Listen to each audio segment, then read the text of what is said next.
After spending the entire offseason battling for Cleveland's starting quarterback job, the decision is finally in. The Browns have officially chosen Deshaun Watson over Shedeur Sanders, and Shedeur's reaction caught everyone off guard. Here's what happened. The Cleveland Browns named Deshaun Watson their starting quarterback for Week 1 of the 2026 season. A league source told UPI on Monday. That's it. That's the headline that broke football Twitter open this week. Watson was competing with Shedeur Sanders for the job. Head coach Todd Monken made it official himself. He told reporters he took in the full body of work over the course of offseason. To training camp, to the games, joint practice, and ultimately felt like to start the season on the road. Deshaun gave us the best chance to move the ball and score points, and that's really what it's about. And felt that way going into the last game, but wasn't sure. He added, and after we talked to the staff, and after we re-looked at everything, we're gonna go in that direction. Monken didn't leave any wiggle room either. Monken said this is not a week-by-week decision, and that Watson will be starting going forward. The Browns opened the 2026 NFL season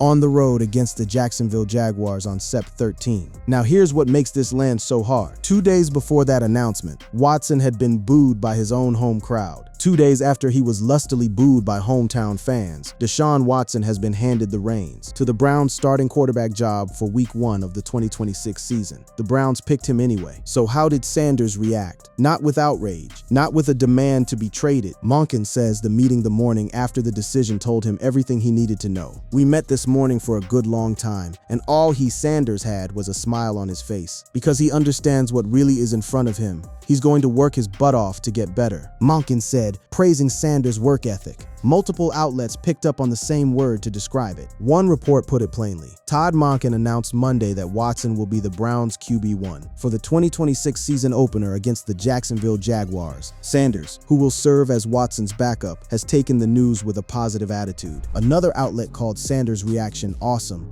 straight from Monken's own mouth. Monken said Sanders had an awesome reaction to learning he'll be the backup in Week 1. You talk about somebody that really understands the long game, the coach told reporters.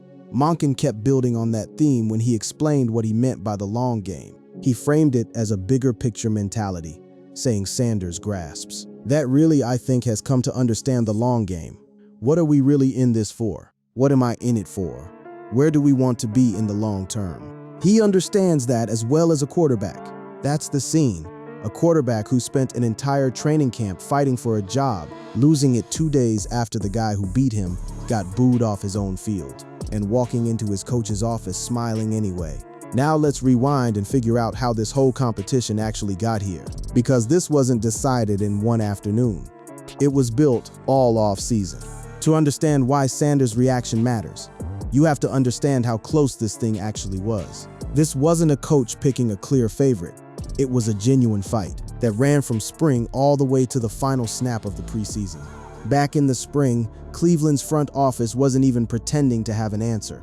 General Manager Andrew Berry recently named both Watson and Shedeur Sanders as candidates to compete for the team's starting quarterback job in 2026, and he made clear this wasn't a formality. Berry indicated Watson and Shedeur Sanders will be among those competing for the starting quarterback job. Nobody was being installed as the guy. Everybody had to earn it. By midsummer, the picture still hadn't cleared up. As late as July 2026, the Cleveland Browns have not named a Week 1 starting quarterback. Head coach Todd Monken is running an open competition, and the two names in front are Deshaun Watson and Shedeur Sanders, with Dylan Gabriel and rookie Taylor Green also in the room. Monken wasn't tipping his hand to anybody, and the depth chart itself became a running joke. Heading into August, the Browns' official depth chart literally listed Deshaun Watson or Shedeur Sanders, listed as the #1 quarterback on the depth chart. As you'd imagine, fans aren't thrilled with their lack of conviction. Then the preseason arrived, and both quarterbacks got their shot to make the argument in real football. Watson went first. Watson started the Browns' preseason opener, a 34-10 loss to the Chicago Bears on Aug 15 in Chicago.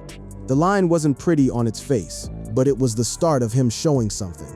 Across those first 2 exhibition outings, Watson completed 16 of 27, 59.2% passes for 162 yards in the Browns' first 2 preseason games. Sanders got his turn next, and the stage flipped entirely. Sanders started for the Browns in their 31-7 loss to the Buffalo Bills on Saturday in Cleveland. And in that game, Sanders actually had the better raw numbers. Deion Sanders, his father, and the coach who built Colorado's program around him pointed that out directly, noting in 2 preseason games. Sanders finished with a higher completion percentage and quarterback rating than Watson. That stat is the whole reason this decision blew up the way it did. On paper, in the head-to-head preseason sample, Sanders was outperforming the guy who beat him for the job. One outlet framed the throwback split this way: it was Watson who impressed in the Browns' preseason game against the Chicago Bears. But Sanders regained ground with his performance in the 2nd preseason game against the Buffalo Bills. But Monken wasn't grading this off 2 exhibition box scores. He kept saying it was about the whole picture. The decision was based on the quarterback's overall performance during training camp and the preseason, rather than one game. Browns head coach Todd Monken said, "I think even with yesterday, we have to take in the full body of work," Monken said. "That's just one opportunity that they had on the field, both of them. And the practice reps back him up on that. This wasn't a case of one guy dominating snaps and the other watching. It was split evenly, all camp long." Monken reiterated Monday that neither Watson's comments nor fan fallout impacted his decision, which culminates an off-season-long QB battle that saw Sanders and Watson splitting reps throughout practices. One report summed up the final tally the same way: Watson won the starting quarterback competition over Shedeur Sanders after the 2 split first-team reps throughout training camp. So this is the backdrop for Sanders' reaction. He didn't lose because he got no chances. He lost a battle he was genuinely in, right down to the wire, against a quarterback who, as we're about to get into, came with baggage that made this outcome anything but a slam dunk. That baggage is exactly where we need to go next. Here's where the story gets its edge. This wasn't just veteran beats out young backup. Watson arrived with a resume that made the Browns' decision feel, to a lot of people, almost impossible to justify on merit alone. Start with the trade itself. Cleveland gave up an enormous amount to get him in the first place. 16 months after Browns owner Jimmy Haslam called his team's March 2022 trade for Watson, which included 3 first-round picks and a fully guaranteed $230 million contract, after more than 24 women accused him of sexual assault and inappropriate conduct during massage sessions. A big swing and miss. First-year coach Todd Monken named him Cleveland's Week 1 starting quarterback for the 2026 NFL season. That's the owner of the team, on record, calling his own franchise quarterback investment a mistake, and Monken still went and named the guy QB1. The production hasn't come close to justifying the outlay. Since arriving in Cleveland, the numbers are rough. Prior to returning this season, Watson's last regular season game took place in October 2024, when he suffered a season-ending Achilles injury. Watson has started only 19 games for Cleveland since being acquired from Houston in 2022. He is 9-10 with the Browns, with 19 touchdown passes, 12 interceptions, and an 80.7 passer rating. 19 starts, a losing record. That's the resume that beat out the guy with the better preseason numbers. Then there's the injury history hanging over everything. Watson tore his Achilles once, then re-ruptured it. He spent the 30-year-old quarterback is heading into the final year of the fully guaranteed 5-year contract he inked with the Browns back in 2022. And Cabot reports that Watson is now back to full health after having undergone 2 surgeries to repair the right Achilles tendon he re-ruptured after the 2024 season. 2 surgeries, almost 2 full years without a real regular season snap. And then came the fan reaction, which is really the moment that made this whole storyline explode. Watson had a brutal second preseason outing, and the home crowd let him have it. He didn't take it well. Reports described the fallout as Cleveland Browns quarterback Deshaun Watson is under fire for delivering a tone-deaf press conference on Saturday. Watson had called the treatment personal, and it set off a full news cycle of its own. Watson will now face the Browns fans again when he starts next month. It will be the same fans whose treatment the veteran quarterback called disrespectful and personal after completing just 5 of 12 passes for 36 yards and throwing an interception against the Bills. For a lot of people watching, that press conference should have ended the conversation. Instead, Monken went out of his way to say it changed nothing. He was firm that Todd Monken insisted he won't be swayed by Deshaun Watson's emotional response to being booed by the home crowd. While local and national observers saw Watson's comments as a potential end to his time with the Browns, Monken defended his quarterback's mental toughness and passion. That's the context that made the announcement land as a shock across the league. not just in Cleveland. Former players jumped in fast. One outlet described the mood bluntly. Former NFL players had mixed reactions to the Cleveland Browns, naming Deshaun Watson the starting quarterback over Shedeur Sanders. Former Chiefs quarterback Chase Daniel didn't hold back either, going after the call directly. Reports noted former Kansas City Chiefs quarterback Chase Daniel blasted coach Todd Monken's decision to choose Watson over Sanders, especially with the veteran's history with the Browns fans. Fans online were even less measured. Social media lit up, with people telling Sanders to get out of Cleveland entirely. The sentiment was captured directly. Shedeur, demand a trade, it's time, was a popular sentiment all across the internet, given the choice the Browns had made. One fan account summed up the frustration in blunt terms, arguing Zach Jones isn't optimistic about the Browns head coach's future, as he wrote, starting to think Monken is one and done. Tic Tac Titans added, Shedeur hasn't got a fair chance in Cleveland. This is bozo stuff. He hates their own fans. They hate him. Give the kid a chance. Watson gives you nothing. So this is what Sanders was reacting to. Not a clean loss to a hot hand. A loss to a quarterback with a losing record. A fresh Achilles repair. A fan base actively booing him. And a coach willing to absorb all of that noise to start him anyway. And Sanders still walked in smiling. That contrast is worth sitting with for a minute, because it says something about how Sanders has handled every setback since he got to Cleveland, not just this one. If Sanders' calm reaction this week feels familiar, that's because it is. This is a pattern with him. Every time Cleveland has taken a quarterback job away from him or passed him over, he's responded the same low-key way, and that history is exactly why Monken's long-game comment lands the way it does. Go back to where this all started. Sanders came into the league already carrying a story nobody expected. He'd been a genuine star college prospect. Sanders threw for 4,134 yards and 37 touchdowns during his senior season in 2024, winning the Big 12 Offensive Player of the Year award and Johnny Unitas Golden Arm Award in the process. Then draft weekend happened, and it went nothing like anybody projected. Sanders suffered one of the most shocking slides in NFL draft's recent history, with the Browns eventually selecting him with the 144th overall pick in the 5th round. Falling to the 5th round after being talked about as a potential top pick would rattle most rookies. Instead, Sanders showed up to a room already stacked against him and didn't complain.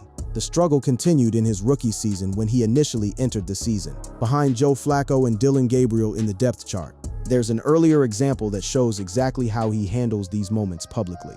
Back when Dillon Gabriel got named the starter over him during his rookie year, reporters swarmed Sanders for a reaction. He didn't give them one, not in words anyway. After the move was announced, Gabriel would start. Shedeur was asked how he felt about the quarterback change, and his answer is below.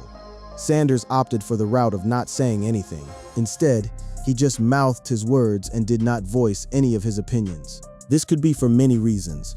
One reason could be that he just did not feel like talking to the media about the change because it is out of his control. That wasn't a one-off either. It became something of a signature move. When the Gabriel news broke again later in the year amid criticism from an ESPN analyst, Sanders leaned into the same bit rather than get into a war of words. Shedeur Sanders took an unconventional approach to the Cleveland Browns' latest quarterback change, hours after the Browns announced that Dillon Gabriel would replace Joe Flacco as their starter. Sanders mouthed silent answers to reporters' questions about the move. Sanders, who has faced widespread criticism over his recent comments about his role with the Browns, pantomimed responses to several questions Wednesday before a team media relations staffer ended the brief exchange with reporters. But behind the silent act, Sanders had made clear in private and in other interviews that he believed he belonged on the field. He told a local outlet flatly that he was ready to play right now. If you see the quarterback play in the league right now, I know I'm capable of doing better than that. Sanders said that's the tension that's defined his entire Cleveland tenure. Total confidence in his own game, paired with a refusal to fight the coaching staff publicly over playing time. Eventually, that patience did get rewarded, at least partially. Once he did get on the field as a rookie, the flashes were real.